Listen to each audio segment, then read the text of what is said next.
여기서 4년 동안 밥만 잘 먹으면 됩니다. 제가 그렇게 말합니다. 네, 전 그거 외에 다른 건 없다고 생각해요. 이론으로 익히는 거는 그건 두 번째고 사실 집에 가겠다고 하시는 스님도 계셨어요? 있죠. 있었어요. 그런데 이 스님이 집에 가려고 뭐 저는 가겠다 하면은 이제 갈 수 있는데 이 스님은 본인이 스스로 안 가고 저한테 와서 울었어요. 그래서 웬일 그랬더니 자기가 입학하고 여기 입학하면 3일 동안 기도를 합니다. 예. 기도를 하고 처음 이제 바루를 피면서 너무 뭐 상반들이 일러주는 말 못 알아듣겠고 너무 힘들고 해서 나 이 아침밥만 먹으면 보따리 싸가지고 갈 거야 그러고 딱 앉아서 밥을 먹으려고 앉아 있는데 막내 측이었어요. 막내하고 제일 고참하고 이렇게 마주보고 앉아요. 이 위치가 앉아 있는데 제가 거기 앉아 있더랍니다. 너무나 산같이 이렇게 앉아 있는데 저런 스님은 여기서 몇십 년을 주려고 앉았어요. 여기서 공양을 하고 사셨는데 자기는 3일을 살고 가려고 마음을 먹었다는 게 너무 이상하더래요. 그래가지고 안 되겠구나. 내가 좀 더 살아봐야지. 그러고 졸업이 내일 모레인데 오늘 와서 제 방에 와서 그 고백을 하면서 눈물을 흘렸어요. 그래서 저는 그때 이 스님도 물론 기특하지만 아, 내가 거기 앉아있는 지금 현재 이렇게 존재감이라 그럴까요? 그 의미가 있구나. 그런 생각을 하게 됐는데 1학년 때는 더러 그런 가고 싶어요, 보따리 싸요 이런 말들이 있습니다. 예, 있는데 어디 하고 싶은 대로 다 하나요? 늘 하는 생각이고 우리 학인 스님들한테도 하는 이야기지만 정말 이렇게 왜 저런 좋은 여성들이 비구니가 되고 싶지 않을까? 이런 생각을 하는 거예요. 그러면 사는 걸 보고 행복해 보이고 행복하게 살아야만 그런 마음이 날 거 아니에요. 네. 그래서 좋은 걸 보면 나도 되고 싶다 이러잖아요. 그러니까 그런 마음이 정말 나오도록 그런 마음이 발심이죠. 그런 발심이 되도록 우리가 잘 살아야 하는 일밖에는 대책이라 할 거는 무슨 뭐 어떻게 할 수가 없죠. 정말 우리 스스로가 비구니 스님 스스로가 행복해야지 예. 여성들이 출가를 하고 또 그런 생활을 이어가는 거죠. 특별한 대책은 행복해지는 대책? 선생님, 그러면 이제 또 앞으로의 계획 같은 것도 좀 말씀해 주시죠. 단풍 보셨죠? 예. 이 단풍 아름다운데 안 떨어지고 있으면 너무 좀 안 건강해 보이더라고요. 가을이 되어서 떨어지는 단풍 나무일 때는 정말 완전히 오롯이 떨어질 수 있는 매달려 있지 않는 그런 계획이 저의 계획입니다. 선생님 낙엽 같으세요. 낙엽이에요, 저는. 네. 아니, 굉장히 좀 추상적인지는 모르지만 네. 사실 그렇게 할 때 열심히 하고 예.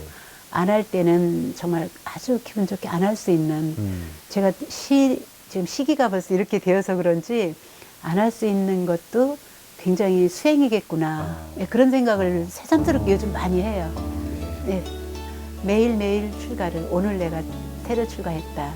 그런 출가하는 마음은 무상을 정말 이게 허망하고 아무것도 아니라는 이 생각을 계속 뭐 경전을 통해서든지 뭐 도반을 통해서든지 생활을 보면서든지 그렇게 무상함을 느끼지 않으면 제대로 발심한 출가를 할 수가 없으니까 네. 저 같은 또 저를 비롯한 어린 우리 후배 동진 출가자 스님들은 매일매일 발심해야 된다. 그게 이제 초심이죠. 어려서부터 출가 수행자가 꿈이었던 스님은 비구니 대강백 명성 스님께 정강을 받은 첫 비구니 제자가 되었고 이제는 후학들에게 비구니 강맥을 잇는 큰 스승이 되었습니다. 경전의 가르침과 삶의 모습이 조금 더 어긋나지 않도록 온 마음을 다해 오늘을 살아야 한다는 일진 스님. 운문사에선 많은 비구니 스님들이 스승의 뒤를 따라 출가자의 초심을 지키며 진정한 자유인의 행복을 일구고 있습니다.